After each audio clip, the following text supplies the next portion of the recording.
நாங்கள் அடைகாந்த பாடசாலை சுமார் 3 வருஷமாக பம்மல்ல நடத்தி கொள்கிறோம். அதாவது பல தமிழ் யாருடைய அன்னையதம் கனவில் யானை எழுது முதல் 16 தோன்றிற்றேயோ, யாருடைய அவதார செய்தி கேட்டு இமயவதாம் முடிதாமே இருந்தேயோ, யாருடைய திருச்செவிதாம் துளைகள் இன்றி ரத்தின குண்டலங்களினால் இறங்கிற்றேயோ, ஆடவரே மாட்டகற்றி முக்தி சேர்க்கும் அனகஞ்சி மல்லியன அறிந்தே தாழ்ந்தேன்.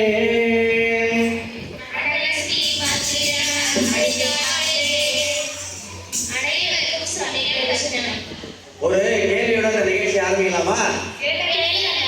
இந்த மாதிரி வில்லுப்பாட்டு, நாடகங்கள், கலை நிகழ்ச்சிகள், பட்டிமன்றங்கள், கருத்தரங்குகள், பஞ்ச கல்யாண விழாக்கள் போன்ற விழாக்கள் எதற்காக நடத்துறாங்க சொல்லுங்க பார்க்கலாம். அதுதான் தப்பு. உத்தமமானிடத்தான் பிறவி ஒன்றே, ஒரு பிறவி உயிர் பலவற்றுள் உயர்ந்தது அன்றோ. உத்தமமானிடத்தான் பிறவி ஒன்றே, ஒரு பிறவி பலவற்றுள் உயர்ந்தது அன்றோ. நித்தியமும் தினமகவான் புகழை என்றும் நினையாத தலையழுகும் தேங்காய் என்றோ. நித்தியமும் தினமகவான் புகழை என்றும் நினையாத தலையழுகும் தேங்காய் என்றோ. சத்தியமாம் அவன் பெருமை கேளாக்காதும் சாரமிதும் அன்றே சாத்தானாவும். உற்றன்றோ பிராணமதை படித்தல் கேட்டல் புவி விஷயே யாம் பெற்ற பேரே என்றோ. உற்றன்றோ பிராணமதை படித்தல் கேட்டல் புவி விஷயே யாம் பெற்ற பேரே என்றோ. இவற்றின் மூலம் அறக்கருத்துக்கள் மக்களிடம் கொண்டு போய் சேர்க்கணுன்ற நோக்கத்தில் தான் இந்த மாதிரியான நிகழ்ச்சிகள் நடத்தப்படுறது. ஆனால் இது தெரியாத பல பேர் இந்த நிகழ்ச்சிகளை தவறான பாதையில் கொண்டு செல்லும் வகையில் அமைக்க துவங்கிட்டாங்க. என்ன பண்றது? எல்லாம் காலதோஷம் தான். இந்த பாட்டில் இருந்து என்ன தெரிஞ்சுக்கிட்டீங்க நீங்க? பிறவிகள் அனைத்துள்ளும் மானிட பிறவியே உத்தமமானது, சிறந்தது. ஆஹா, நாள்தோறும் தின பகவானை நினைக்காதவருடைய தலை அழுகிய தேங்காய்க்கு சமமானது. ஆஹா, அவருடைய புகழை கேட்காதவருடைய காது மரத்துளைக்கு சமமானது. பாடாதவர் வாயில் நாக்கு என்னும் பாம்பு இருக்கும் புற்றுக்கு சமமானது. சபாஷ். ஆகவே இணைந்திரு திருச்சமயங்களை படித்தலும் கேட்டலும் நாம் பெற்ற பெரும் பேராகும். ஓ ஆமாண்ணா, நீங்க சொல்வது சரிதான். இந்த நிகழ்ச்சிகள்னாலே ஆட்டம் பாட்டம் கொண்டாட்டம்னு நினைச்சிட்டோங்க. சரி, அதே வரிசையில இந்த வில்லுப்பாட்டு மூலமாகவும் அறக்கருத்துக்களை உங்கள் கூறலாம் என்ற வகையில் உங்கள் முன் நாங்கள் அமர்ந்திருக்கின்றோம். வில்லுப்பாட்டா? இதுல எப்படி அறுத்து கொண்டு வர போறீங்க? இது பொதுவா கதா காலட்சேபம் மாதிரி தானே இருக்கும். ஆமா, நாம இங்க தற்போது நடந்து கொண்டிருக்கும் விழா தொடர்பாகவே, அதாவது ஸ்ரீ மல்லி பகவான் பள்ளி கல்யாணத்தை வில்லுப்பாட்டு மூலமாக நடத்தி காட்ட இருக்கிறோம். அப்படியான ரொம்ப சந்தோஷம். கூடவே பகவான் ஸ்ரீ மல்லிநாதரோட முற்பிறவி அப்புறம் வாழ்க்கை வரலாறு பத்தி தெரிஞ்சுக்க முடியுமாண்ணே? நிச்சயமா, கண்டிப்பா தெரிஞ்சுக்கலாமே. காவிய புலவர், அமரர் புலவர் திருவர் கவிஞர் து. ஜமுகுமாரனார் அவர்கள் எழுதிய காவிய பாடல்களோடு கடந்த 10 நாட்களாக இங்கே நடந்து கொண்டிருக்கும் திருவிழா வைபவத்திலே உங்கள் அனைவரையும் சந்திப்பதில் நாங்கள் பெருமகிழ்ச்சி அடைகிறோம். இந்த வில்லுப்பாட்டிற்கு ராகம் மற்றும் இசைக்கு முக்கியத்துவம் தராம கருத்துக்களுக்கு மட்டும் முக்கியத்துவம் தருமாறு அன்புடன் கேட்டுக்கொண்டு தொடர்கின்றோம். சரிங்க, ஆரம்பிங்கண்ணா. எத்தனை சான்றோ உள்ளனரோ உலகில் அத்தனை பேருக்கும்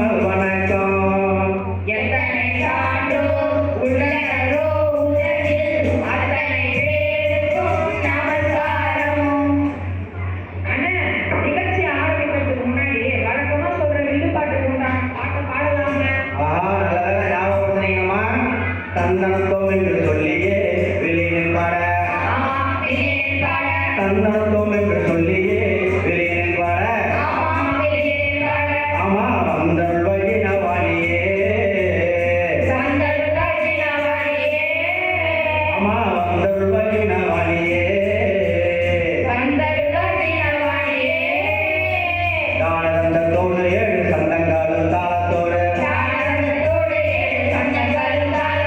வானோங்க உரிமை தக்க துண்டு வீயும் மேலத்தோடு கண்ணத்தோம் என்று சொல்லியே வெளியே பாட ஆமா வந்தின வாணியே.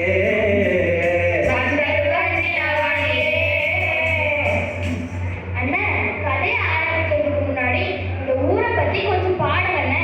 அப்பதான் அந்த ஊரின் பெருமை நன்கு விளங்கும். சரியா சொன்னீங்க. ஊரு ஊரு ஊரு மன்னார்குடி என்று பேரு. பாரு பாரு பாரு ஸ்ரீவிகார மகோத்சவம் நடக்குது பாரு. தர்மங்கள் எல்லாமே கட்டிடவே பொன் மன்னர் மல்லிநாதர் ஆலயம் எங்கே? தர்மங்கள் எல்லாமே கட்டிடவே பொன் மன்னர் மல்லிநாதர் ஆலயம் எங்கே?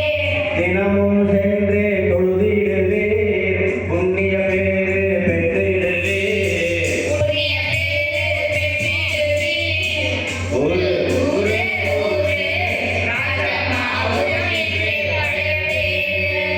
சோலை வளங்களும் விவசாய செழிப்பும் இயற்கையில் கொஞ்சம் ஊரிது. ஊரே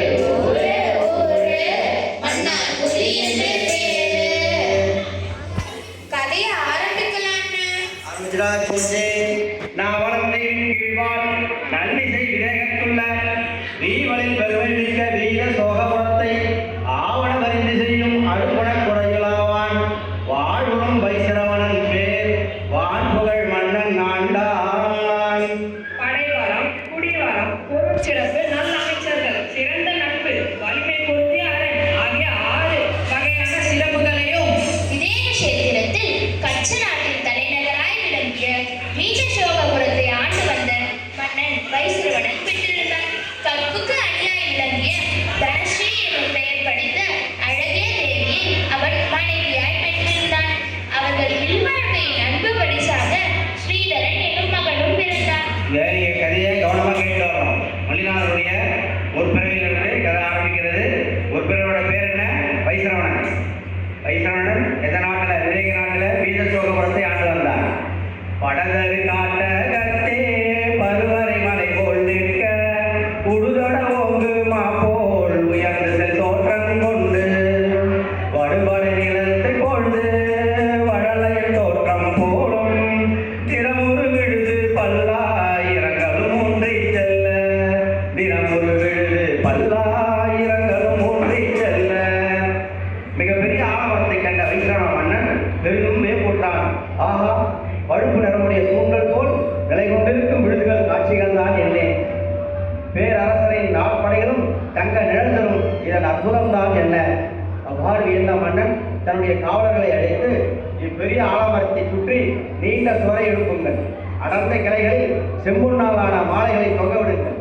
எழிலார்ந்த ஆடைகளை அணிவியுங்கள். மரத்துக்கு ட்ரெஸ்ஸை போடுங்க, மாலைகளை போடுங்க, காம்பவுண்டை போடுங்க அப்படின்னு சொல்லிட்டு ஒரு மரத்தை பாதுகாத்தார் ஒரு பேரரசர்.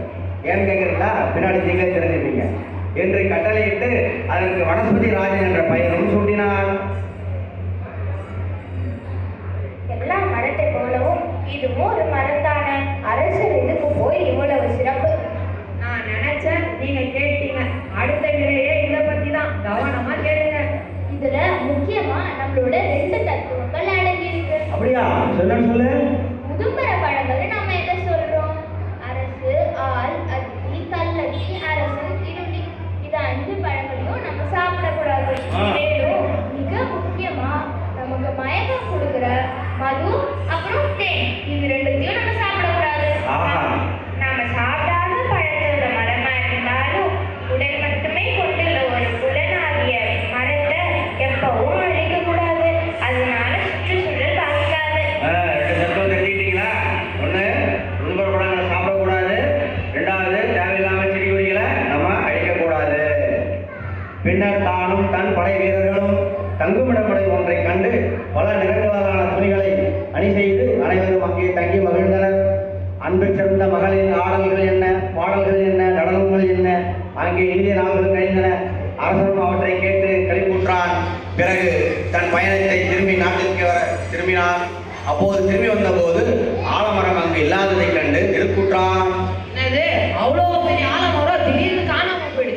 ஆமா, மாயங்கள் மற்றங்கள் மாட்சியுடை ஆளதுதான் மறைந்ததென்கொள். மாயங்கள் மற்றென்கொள் மாட்சியுடை ஆளதுதான் மறைந்ததென்கொள். மாயங்கள் மற்றங்கள் மாட்சியுடை ஆளதுதான் மறைந்ததென்கொள். மாயங்கள் மற்றென்கொள் மாட்சியுடை ஆளதுதான் மறைந்ததென்கொள். நேயங்கள் நிழல் பரப்பை நிலைத்திருந்த மரத்திற்கு நேர்ந்ததென்கொள். நேயங்கொள் நிழல்பரப்பில் நிலைத்திருந்த மரத்தினுக்கு நேர்ந்ததென்கொள். தேயங்கொள் கீர்த்தியினால் திருமுடையை தான் துலங்கி நின்றோர் தம்மை. தேயங்கொள் கீர்த்தியினால் திருமுறையை தாங்குலகி நின்றோர் தம்மை. வாயுரையும் கல்லென வயவேந்தன் வினவிடவும் வயவர் நேர்ந்தார். ஆயிரம் கல்லென வயவேந்தன் வினவிடவும் வயவர் நேர்ந்தார். காவலர்கள் ஓடி வந்து, மன்னர் பெருமானே, என்னன்னு சொல்றது? பெரும் மின்னலையே தோன்றிய இடி விழுந்த காரணத்தால் இப்பெருமரம் தீப்பிடித்து நேற்றைக்கு முன்தினம் எங்கள் கண்ணிமைக்கும் நேரத்திலே எங்கள் கண்முன்னே இருந்து சாம்பலாகிவிட்டது என்று அழுதபடியே சொன்னாங்க. கண்ணிமைக்கும் நேரத்தில் காட்டில் பேரரசனாய் நின்றிருந்த ஆலமரம் தற்போது இருக்கும் இடம் தெரியாமல் எரிந்து சாம்பலாகவே அறிந்த மன்னன் பெரிதும் மனம் வருந்தினான். பிறவி உயிர்களின் நிலையை எண்ணினான். பிறவி உயிர்களின் நிலையாமையை எண்ணினான். இரு வினைகளின் தாக்கத்தால் உயிர்கள் நார்கதிகளிலும் உழலும் நிலையை எண்ணினான். வானில் இருந்து விழுகின்ற எரி நட்சத்திரங்களைப் போன்று வாழ்ந்து வீழ்ந்த பலரின் வரலாறு சொல்ல முடியுமோ என்று சிந்திக்கத் தொடங்கினான். விதிகளையே முன்னிறுத்தி பேரிருக்கும் 30 தான் பிணிக்கும் காலம். அணிகள் என்ன நாம் எண்ணி அரும்பாடு பட்டடைந்த செல்வம் எல்லாம். துணைப்படுதல் தாம் உண்டோ துளியளவும் துய்க்காதே ஒழிதல் ஒன்றோ. பனைக்கருவின் நுனி குறித்து பார்த்தறிவே பயன் உண்டோ பாராயிலேயே. மனமே, ஆசையானது குறையாமல் பேராசையாக நாள்தோறும் பெருகின்றது. ஆனால் ஆயுளோ நாளை அளவாக கொண்டு குறைந்து கொண்டே வருகின்றது. மனத்தை மாசுபடுத்தும் மோகனீய வினையால் நாள்தோறும் மயக்கமே உண்டாகிறது. அப்படி இருக்க ஒரு சிறிதேனும் உயிரை தூய்மைப்படுத்தும் நல்ல சிந்தனைகளிலும் செயல்களிலும் நீ பொருந்தி நிற்க மாட்டாயோ? நீங்கள் பொருந்தி நிற்க மாட்டாயோ? இவ்வாறாக சிந்தித்த வைஷ்ணவன் தன் மகன் ஸ்ரீதரனிடம் அரச பொறுப்பை ஒப்படைத்துவிட்டு ஸ்ரீநாகமுனியுடன் தினதீட்சை ஏற்று முனிவரானான். தூய தவநிலையில் மூழ்கியதன் பயனாக வைஷ்ணவ முனிவர் சமாதி மரணமீதி தன் உடல் நீங்கி கல்பலோகத்துக்கு மேலே உள்ள அகமந்திர உலகில் மஞ்சானுத்தர அபராஜ விமானத்தில் அவ்வுயிர் சென்றடைந்தது. விவரிக்க இயலா சுகத்தின் இருப்பிடமாக அபராஜ விமானம் உள்ளது.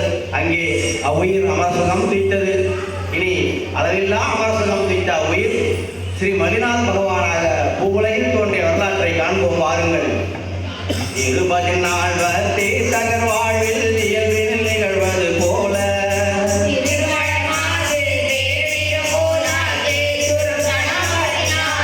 தெருளுற கண்டே தேசொலி மணி பூந்திருவுரை மார்கனை தேடி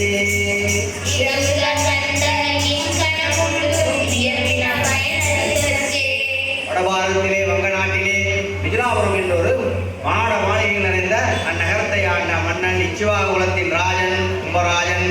அவர்தான் மல்லிநாதனுடைய தந்தை. அவர் தேவி பயாவதி 14 கனவுகளை கண்டார். தன் கணவரிடம் சென்று கனவுகளை கூறி அவர்களுக்கான பயனை தெரிஞ்சுக்க விரும்பினார். அதுக்கு அரசன் சொல்றான், தேவி, அகமந்திர தேவன் ஒருவன் உன் வயிற்றில் கருக்குண்டு தீர்த்தங்களாக பிறப்பான் என்பதை உன் கனவு உணர்த்துகிறது என்று அரசன் கூற, அதை கேட்ட தேவி அளவெல்லாம் ஆனந்தமடைந்தாள். இறுதியாக யானை ஒன்று உன் வாயில் புகுந்ததால் அந்த கனவுக்கான பலன் தீர்த்தங்கர பகவான் உன் திருவயிற்றில் வந்து கருவில் உறைவான் என்பதை காட்டுகிறது என்று அவருடைய 16 கனவுகளுக்கு பொருள் சொன்னார்.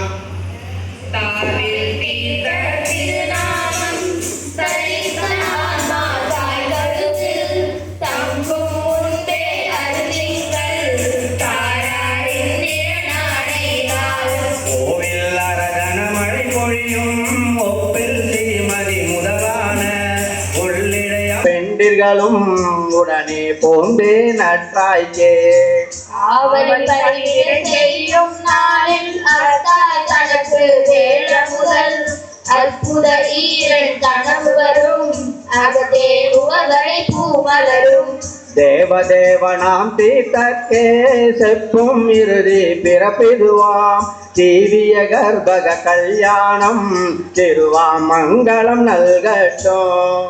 அண்ணா, அப்ப தேவி பயாவதி அவங்க தான் ஜினமாதான்னு அழைக்கப்பட்டாங்களாண்ண? தேவியர்கள் பணிவிடை செய்தார்களான? ஆமா, கேக்குறீங்களா? ஸ்ரீ என்னும் தேவி வருகின்றாள், எழில்சாமரையுடன் வருகின்றாள்.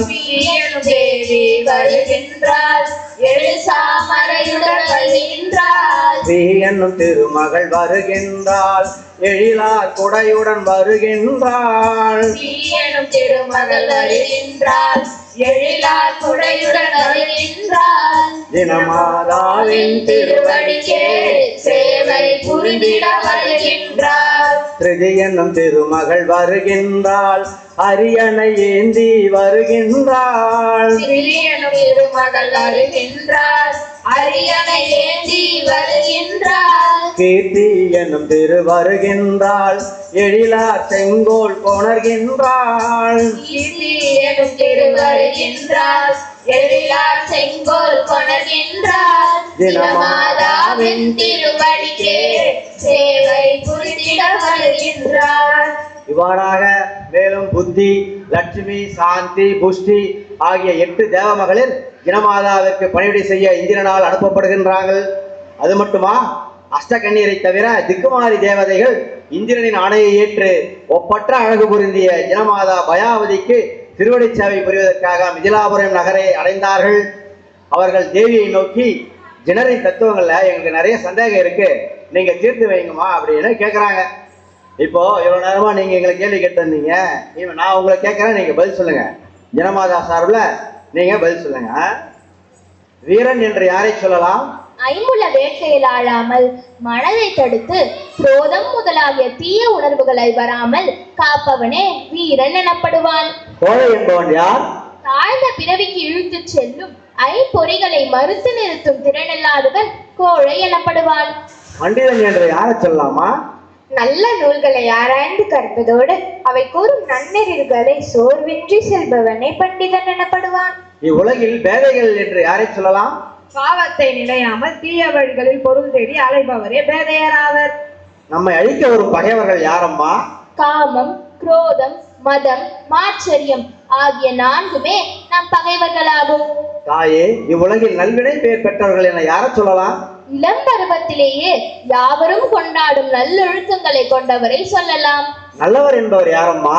குற்றமில்லாத அறம், பொருள், இன்பம், வீடு ஆகியவற்றை எப்பொழுதும் நினைத்திருப்பவர்களே நல்லவர் என்பவர்கள். தூய்மை இல்லாத வாழ்வினர் யார்? மனமும் புத்தியும் போகின்ற வழியெல்லாம் சென்றடைந்து துன்பச் சேற்றில் புரள்பவரே தூய்மை இல்லாமல் வாழ்பவர் ஆவர். நற்சிந்தனையார் என்பவர் யார்? குற்றமற்ற தூய பிரம்மச்சரிய விரதத்தில் சிந்தனையை தோய்த்திருப்பவரை கூறலாம். மக்களில் சிலரை மாக்கள் என யாரை கூறுவர் தாயே? நன்மை தீமை பகுத்தறியும் ஞானம் இல்லாதவரை கூறலாம். வெளிகள் இருந்தும் சிலரை குருடர்கள் என சொல்றோம். வணங்கத்தக்க உண்மையான தேவர் யார், குரு யார், ஆகமம் எதை என்னும் தெளிவில்லாதவர்களே குருடர் என கூறலாம். செவிடர்கள்? ஜினரால் உரைக்கப்பட்ட தத்துவங்களை காது கொடுத்து கேட்காதவர்களே செவிடர் ஆவர். ஊமையர்கள்? வாய்மை பேசாதவர்களை ஊமையர் எனலாம். கைகள் இல்லாத மொண்டியர் யார்? அருக கடவுளை அர்ச்சிக்காதவர்களை சொல்லலாம். நொண்டியர் யார்? திருத்தலங்களுக்கு யாத்திரை செல்லாதவர். உலகில் அழகர் என யாரை சொல்லலாம்? ஆச்சாரங்களை கை கொண்டு ஒழுகுபவரை. உண்மை நட்பினர் யார்? அறநெறிகளில் நம்மை உய்ப்பவரை கூறலாம். எதிரிகள் என்று யாரை சொல்லலாம்? துறவிகளுக்கு துன்பம் விளைவிப்பவரே எதிரிகளாவர். அன்னையே, விரைந்து செய்து முடிக்கத்தக்கது எது? பிறவி என்னும் சூழலிலிருந்து விடுபட வேண்டிய முயற்சியே முடிக்கத்தக்கதாகும். நமக்கெல்லாம் உண்மை அடைக்கலம் எனத்தக்கது யாதம்மா? பஞ்ச பரமேஸ்வரின் பாத கமலங்கள். ஆஹா, அற்புதம் அற்புதம் அற்புதம். ஜனமாதா மாதிரி அறநெறியின் சாரம்சத்தை அப்படியே பிழிஞ்சு கொடுத்துட்டீங்க. இவ்வாறு 9 மாதங்கள் நிறைவடைந்தன. மார்கழி மாதம் வளர்பிறை ஏகாதசி திதி அஸ்வினி நட்சத்திரம் கூடிய சுப நாளிலே ஜனபாலகன் பிறந்தான். பிறக்கும் போதே அவன் மதி, ஸ்ருதி, அவதி போன்ற 3 வகை ஞானங்கள் நிறைந்தவனாக இருந்தான். அண்ணா, ஜினபாலகனுக்கு எங்கண்ணா நீராட்டு நடக்கும்? சுமேரு மலையில உள்ள பாண்டுகவனத்தின் நடுவே அமைந்துள்ள பாண்டிகை சிலை என்னும் ஒரு மேடை இருக்குது. அதை வெள்ளிர பளிங்கால் இயக்கப்பட்ட அரை சந்திரன் வடிவத்துடன் காணப்படும். இந்த மேடையின் மீதுதான் ஜனபாலனை அமர்த்தி இந்திர தேவர்கள் நீராட்டு நடத்துவார்கள். நாளொரு மேனி பொழுதொரு வண்ணம் நாதனும் மலர்ந்திட அங்கே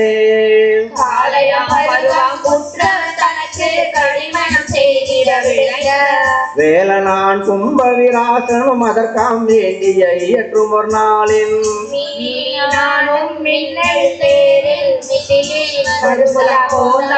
இவ்வாறு கும்பராஜன் தன் மகனுக்கு திருமணம் செய்வதற்கான ஏற்பாடுகளை செய்து வரும் காலத்திலே ஒரு நாள் வீரத்திலகமாகிய மல்லிநாதன் எழிலார்ந்த தேரில் ஏறி மிதிலை நகரம் வலம் வந்தான். அவ்வாறு மல்லிநாதன் தேரில் திருவீதி விழா செல்லுகையில் முற்பிறவியில் தாம் பஞ்சானுத்திரத்தில் அகமின்ற தேவனாக அமரசுகம் தீட்ட நினைவு தோன்றலாயிற்று. தீர்த்தங்கரா பிறக்க போகும் எல்லாருமே இந்த அகமின்ற லோகத்துக்கு போயிட்டு அதுக்கப்புறம் மனுஷனாக பிறப்புவாங்க. அந்த லோகத்துல பெண்களே கிடையாது. 24 மணி நேரம் தத்துவ சர்ச்சை தான். அவ்வளவு சர்ச்சை செய்து அவ்வளவு ஞானம் நிறைந்தவனாக மனிதனாக பிறந்து தீர்த்தங்கராக அவதரிப்பார்கள் என்று ஆகமங்களிலே சாஸ்திரங்களே கூறுகின்றன. மாறி வரும் பிறவிகளின் நிலை இதுதான். எவ்வித சுகபோகங்களும் நிலையானவை அல்ல என்பதை அவர் சிந்திக்கலாயினார். அந்நிலையில அவர் மனம் பாத்தீங்கன்னா நன்கு பழுத்த புளியம்பழத்தின் சதை எவ்வாறு ஓட்டிலிருந்து ஒட்டாமல் நிற்கிறதோ அதுபோல அவ்வாறு அவரது பற்றற்ற நிலையில் இருந்தது அவரது மனம். 5ஆம் கல்பமாகிய பிரம்ம கல்பத்தில் லௌகாந்திக தேவர்கள் ஜின்ன பகவானுக்கு துறவு சிந்தனையை வலுப்படுத்த மிதிலாபுரிக்கு வருகை தந்து கூறலாயினர். வான் உயர்ந்த ஆலமரம் எரிந்து சாம்பலான நிலையை கண்டு அன்று வாழ்வதற்கே பல உடல்களை தேடி அலையும் உயிரின் அற்ப உணர்வை எண்ணி துறவு மேற்கொண்டாய். அதன் பயனாக வானுலகில் அகமந்திர தேவதாவனாகி சுகமடைந்தாய். அத்தகைய அமரசுகமும் ஒரு நாள் முடிவுக்கு பெற்றதென்றோ அதனை நீ மறக்கலாகமோ? இவ்வாறாக அந்த லோகாந்திக தேவர்கள் அவருடைய துறவு எண்ணத்தை வலுப்படுத்த அவருடைய முற்பிறவி எண்ணங்களை சொல்றாங்க. பனிப்பொழியும் மார்கழியின் பகர் சுக்லம் 11 முனிவின்றி உடன் போந்த 300 மன்னருடன் எனதி கையேற்றானே சித்தம் நவக சென்றோதி மணப்பரியை ஞானமதும் மலர்ந்தது காணப்போதே. பசுமை நிறம் பொருந்திய மலையோ என வியக்கும் அளவுக்கு பல கிளைகளுடன் ஓங்கி வளர்ந்து நின்ற அசோக மரத்தின் மலர்களின் வழிந்த தேனை பருகிய வண்டுகள் இசை பாடின. அத்தகைய எழில் பொங்கும் அம்மரத்தின் நிழலில் பொன்னிற படைத்த மல்லிநாத முனிவர் தூய ஆழ்ந்த நிலை சுக்ல தியானத்தில் ஆழ்ந்திருந்தார். சுக்ல தியானத்திலே மூழ்கினார். நல்ல நேரம் வாய்த்ததம்மா ஞான மலர் பூத்ததம்மா நல்ல நேரம் வாய்த்ததம்மா ஞான மலர் பூத்ததம்மா சொல்ல வரும் நல்ல ரமாம் சுடருதிக்க காணுதம்மா அட்டகுண போதன் சொன்ன அறவுரைகள் கேக்குதம்மா எட்டு வகை குணங்கள் எல்லாம் எட்டி நடக்குதம்மா வளரிவன் அறநிலையாம் வானகத்தே தோன்றுதம்மா நலம் செய்த நல்வினைதான் நற்பயனை தந்ததம்மா ஞான மலர் பூத்ததம்மா சொல்ல வரும் நல்லறமாம் சுடருதிக்க காணுதம்மா. ஆஹா சூப்பர். பகவானுக்கு கேள்வி ஞானம் வந்துருச்சானே? ஆமா. பகவான் மல்லிநாதருக்கு ஜெய். பகவான் மல்லிநாதருக்கு ஜெய்.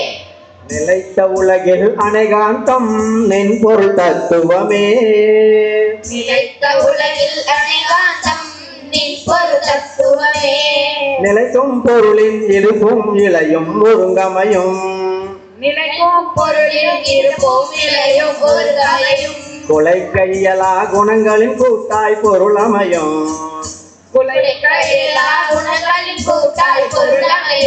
விளக்கையலா நயமே விரித்தன ஏழனவே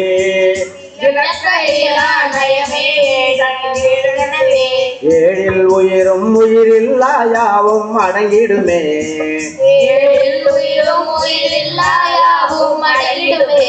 வாழும் நிலை தரும் ஊற்றே படுதுயர் கட்டுரலே காடல் தடுப்பும் உதிர்ப்பும் தவ பயன் வீடனவே ஏழாய் உரைத்தனை தத்துவம் ஈசனை தாழ் சரணம் இவ்வாறாக அநேகாந்த சிறப்பையும் 7 தத்துவங்களையும் பகவான் சமாதானத்திலே இந்த உயிர்களுக்கு அருளினார். பற்பல காலம் அறமழையை பறிவுடன் பொழிந்த பரமணவன் பயனிலகாதி வினையறிய பற்றுகள் மொட்டும் விட்டவனாய் புற்கள பொருளின் பேராக புகழ உயிரை தாம் வைத்து போற்றும் மாத்துமா ஆற்றலினை புதுப்பித்திடவே தாமென்னி முக்கரணத்தின் யோகத்தை முற்றும் விட்டு தம்முள்ளே மூடும் மாண்டு சித்தியனும் முத்தனகை கை கோத்திட்டே அற்புத மூல குச்சியிலே அனந்த காலம் போல் நாமும் அளக்கலாகா சுகமதனை அடைந்திடும் பேற்றை அடைவோமே அளக்கலாகா சுகமதனை அடைந்திடும் பேற்றை அடைவோமே. சம்மேத சிகரம் அடைந்த பகவான் 5000 முனிவர்களுடன் ஒரு மாத காலம் பிரதிமா யோகதாரியாக நின்றார்.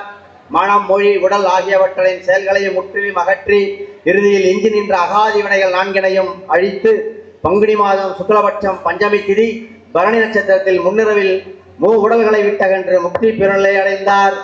இது இப்படி இருக்க பகவான் மல்லிநாதரை சந்தான காலத்திலே வாழ்ந்தவன் பத்ம சக்கரவர்த்தி.